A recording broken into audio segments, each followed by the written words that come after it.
thank you everybody for coming. Wisdom in wood, what can we learn from our historical buildings? Most of the buildings in our region and what ordinary or what people were building houses from here were from wood.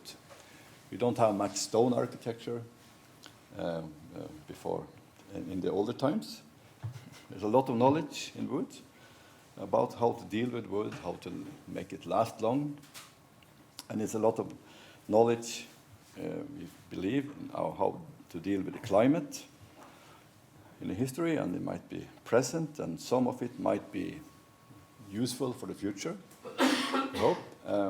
When I've been working in this village and around North Norway, and people have said to me, oh, you have taken care of history, and my answer is that no, it's not possible to take care of history because the future is the only thing that exists. But there are some remains of history that we might, some physical structure and some intangible heritage that are not physical that we maybe can learn from and it's nice to and important to keep. So the future is the only thing that are there. Every second, as soon as we have said the word history, it's history. I've been so lucky to be been able to work in this of region and all North Norway with what in English term is called the vernacular architecture. And this is going to speak about today, and that was people as such have produced from their local resources, mixed with impulses and technology, and that has been wandering through cultures. I've also been working with churches and vicars' houses, but this is talked about today is about the what we in Norwegian call byggeskikk or folkelig arkitektur, and in the English term vernacular architecture, or the invisible architecture also. This is the region I'm going to speak about. From the center of my work has been in this village, in this old previous Skjærstad kommune, that now is 20 years has been part of Bodø kommune. And we have not cared about the borders of the commune, of course. We have been working in the region and all Nordland and also further out in North Norway. And the knowledge is, there are specific knowledge from each local community and from the region, but most of this knowledge are overall. So the question is what kind of glasses do we need to take on to learn from what we hear and see around us? Just a brief look back to where we come from, what we have been up to now. And this might say that it's a very simplified picture of the history, but from after Viking time and upwards to 20th century, this has been a traditional fish farmer community. The men were the fishermen, and the women were the farmers. In seasonal fisheries and farming, and survival actually depending on planning and discipline and cooperation. And the architecture, the way we build the houses, reflects the culture and the environment. And it's about use of as little manpower and material resources as possible. And when it comes to the buildings, we're going to talk some more about. It's not only a possibility; it's an obligation to reuse the resources. You don't throw it away and burn it, or you take care of everything you can use as long as usable. So these are fishermen from in Rødøy kommune, just by Arctic Circle, 1955. Just to give an image of the culture we come from. One of our learning arenas has been Givær, which we have along this this is out in the ocean west of Bodø, and members of the workshop and everybody are very welcome to go there at Friday. We have an activity there too, seminar and historical walks, both in Norwegian and English. And Givær is a society that we related to from this where we live here. We have been there for summer fisheries throughout centuries, and there's a very close connection to this, to our region here, east of Saltstraumen. So I just want to mention it as a part where we are learning from and taking care and protection. Climate and heritage and wooden buildings. This is has been a part of our own learning. This is a hay shed to keep the hay in the Pietisami area, which we are in now. That was we identified around 1995. The picture to the left, and in 1996 we put we safeguarded it so it should stand and dry, and 10 years later we restored it with the support of the Sami parliament. And in this we took it down. We actually reused 85% of the materials because it was dried. It dried up, and we used all the traditional methods. So this is an example of, we have worked with hundreds of these kind of buildings, and we try to learn from them and change them as little as possible, because the source value or the knowledge value in the buildings are very important for us. So this is in Westerli in Mesvamarka, for those who are local. Just 30 kilometers from here. This is also another example from the Pietisami area, which led to old Sami Kuatti, Kotta, Gamme in Norwegian, that was restored or / reconstructed, but we tried to find out all the history about it. This is in Beiarn kommune, around 60 kilometers from here, up in the mountain. We have worked a lot with dendrochronology, which means the history of the wood. We have dated around 155 vernacular buildings in this region. And we have, that has been going on for 20 years. And this so that the yearings of the tree give us exact knowledge about the development of climate, change of climate. And if we are lucky, we can see the last yearing that was produced before the tree was cut, and then we can assume that the trees, the wood was used to build a building that year or shortly after. So it's an exact science. And we have built quite much knowledge through that. I think we are the best examined region in Norway. And it's all around this fjord here, from Givær in the west and to Sami areas in the south. So it's been a journey. We are going to maybe look at some examples later. And this it's to give an example. In the 17th century, around 1650, there was a volcano spreading out its ashes from Iceland. It gave a breach. There were no forest grew very little. No harvest could be made. No kids were born. No houses were built for a long time. All up to the start of 18th century, actually, it was some decades that very little happened because it was kind of crisis, to say it easy. It's called the Little Ice Time in Norwegian history. And this is shown in the yearings of the wood. You see that there's no growth. So just an example how exact and interesting this knowledge is. So we have somehow, we have not only somehow, but contributed to the climate research to make more precise knowledge about the development of climate.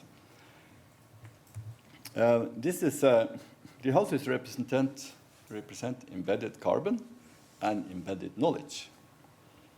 And this house, just across the fjord in Varnesfjord, Fauske kommune, it was built originally in 1631. It has been rebuilt and moved 5 times. We see it on the marking and on the different dating of the changes of the building.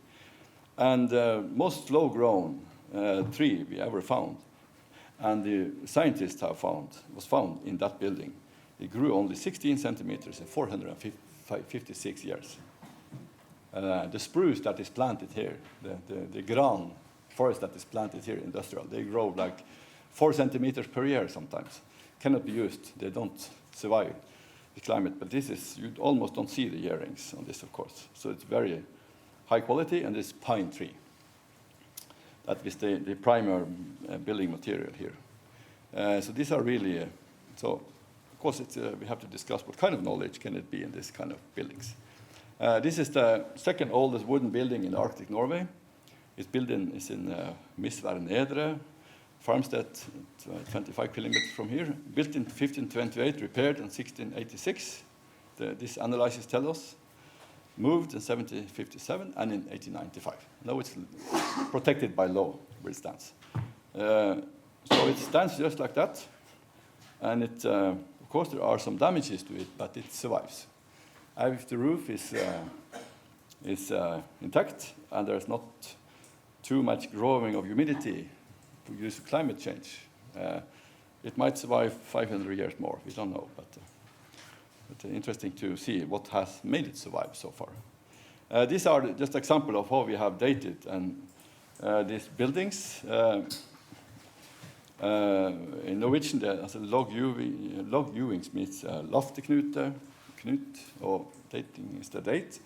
Here you can see examples of the buildings we have dated in this region and the different kind of methods that in the Norwegian name of these log constructions. And further, this is the outspread how the these log hewings, the building methods are in the Misvær Nedre and Øvre, Misvær Centrum. And further, the question is then, what gives a long life? Is it the duration of wood? Is it the skilled carpenters? Is it the building methods as such? Is it the reuse and continuous reuse? Is it the plan and orientation? Most of the buildings here stand with the short side, again, towards the wind. It gives less impact on the buildings. Is it a cultural continuation that you just know that you take care of this building and you don't change your way of life, and then if you're still a fish farmer, you use it for the same purpose throughout centuries? Is it the climate? Can that be an answer in itself? Cold climate? Or other explanations? We haven't fulfilled this. We just have a lot of documentation now. And it's interesting to discuss can this material that we have, this overview, can it be used for future buildings, present and future buildings? I think there are some answers there. And I think actually there was Professor Jens Arup Seip, professor in history, who said it many decades ago that the answer might lie in the way you put the question. So there might be something there. There might be different reasons here. Maybe they all are connected, and there are maybe other reasons I haven't seen. This is archaeological finding that was taken out of the soil 50 years ago, and it has the same building method as the buildings who are from 16th century, who are standing around here, like in Gjønes. So there was a continuity from just after Viking time to up to now. This is the Gjønes farmstead, one of the places building the farmsteads at Gjønes, which you are passing later today, for you have not been there. And what is very visible there, and all buildings around here, and is that the buildings are put with the short side towards the predominant wind, and then they are twisted a little. So the wind breaks at the corner, was the story around here. It breaks at the corner, and they give perfect turbulence. And the wind takes away the snow, and it gives less energy, also less energy use in the building. You don't get so cold if you put it the other way. You have to use insulation to make it warmer. So it's a lot of interesting details here. And this example here from this, the gray building, which you see in the last picture down to the right, we have put this weather wall. That was before too. Painted with fish liver oil. And this protected building, but otherwise these are just gray building that has never been put into any kind of impregnation. It's just naturally impregnated. But it stands, as long as it stands with a short side towards the wind, it has little, also had less effect. So there's a lot, we think there's a lot of learning from that. But, this is also seen the center of Misvær, which is 25 kilometers from here. how the old farmstead was standing in 1895. You can see the map to the right. And still the same structures are kept in that village. And what is the predominant wind there are shown by the red arrows that come from the southeast, make the houses cold, and it has impact on the houses towards maintenance.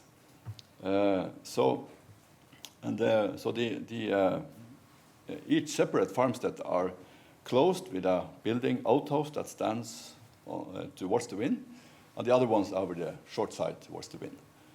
The tradition is very clear. When you ask people there, they confirm it. And what happens in the small farmstead that is from 18th century, this big building in the middle is built in 1775.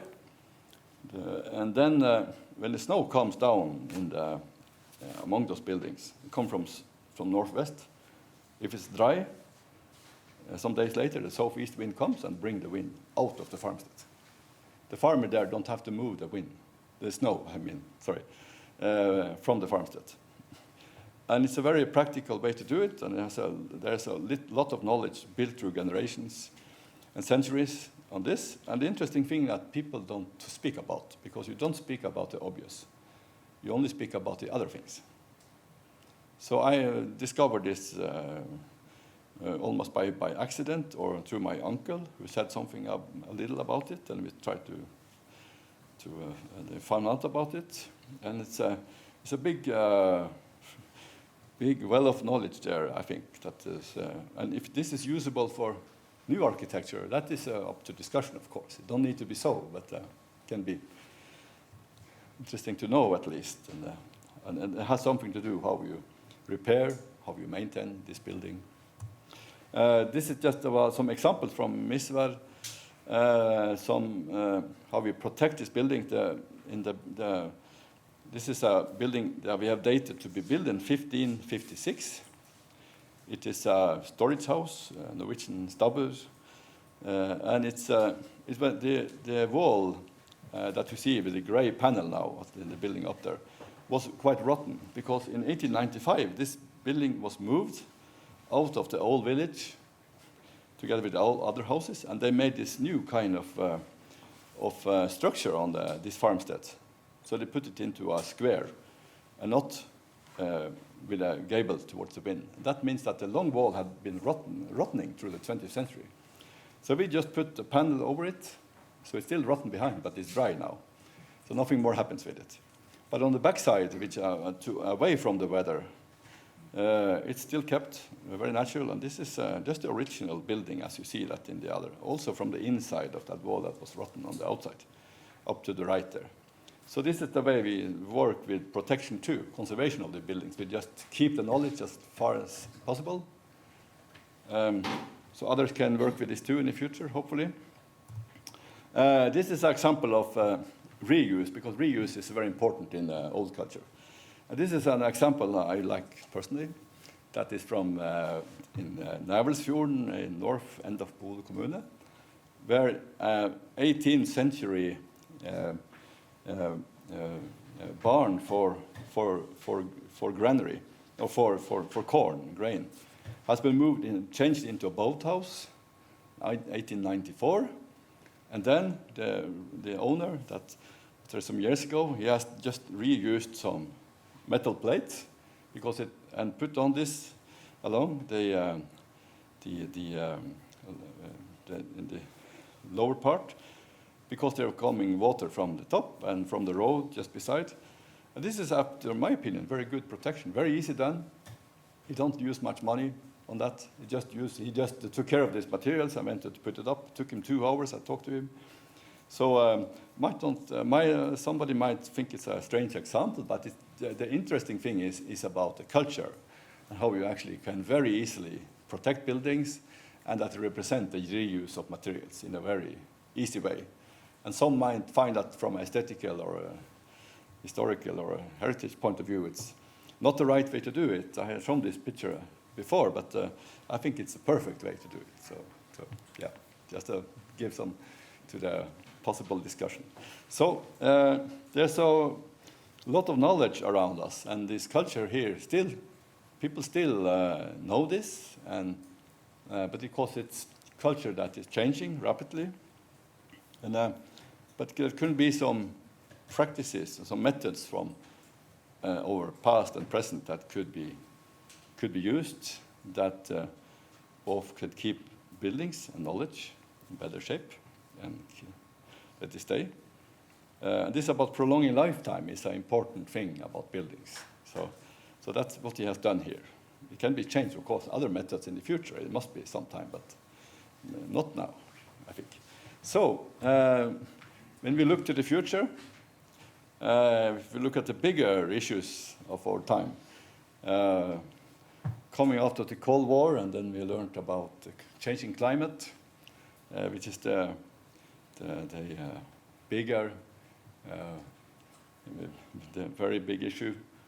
And then we might learn that because the old culture, you really see that the survival about dealing with climate was depending on planning and discipline and cooperation. And people here were, and as everybody else, were working closely together to use as little resources as possible to get the best possible outcome for the future.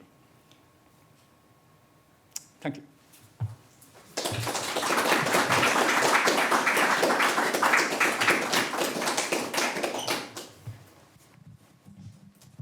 Some questions?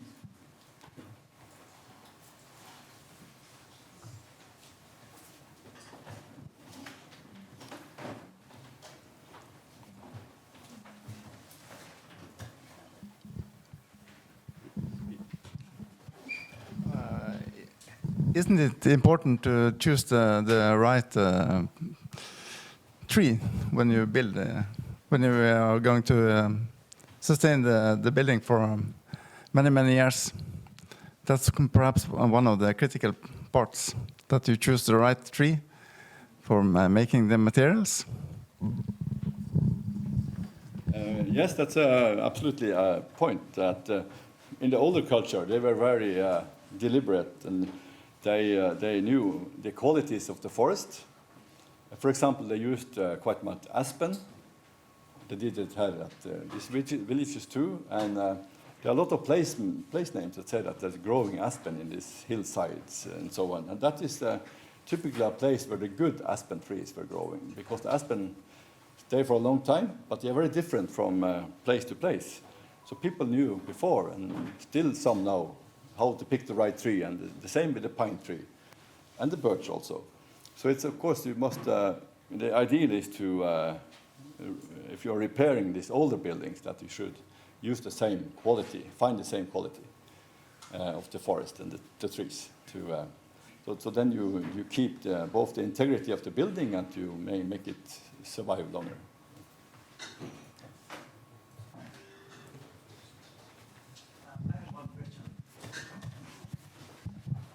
Hello.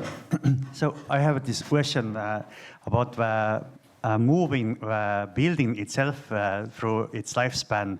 As you told us, it had been like 6 times even for one building. So have you studied that? Did they continue the same orientation in the buildings when they moved it from one location to other, or has it been turned to just keep this rotten wall faced another direction in the next location, or is it the same always? In general, our impression is that it's the same, but all up to 20th century. But then it's so that we don't exactly know how it looked like in the 16th century and the 17th century. So they can have, can maybe have other practices, but the general image is that our building culture is that you have maybe the bigger buildings were standing with a gable towards the wind, and then the smaller buildings could be the other way on the angle between the bigger buildings. And that we see, for example, from these drawings and map from Misvær's village in 1895. And some of those buildings we have was moved out in 1895 to new farmsteads because of the new politics to make separate farmsteads.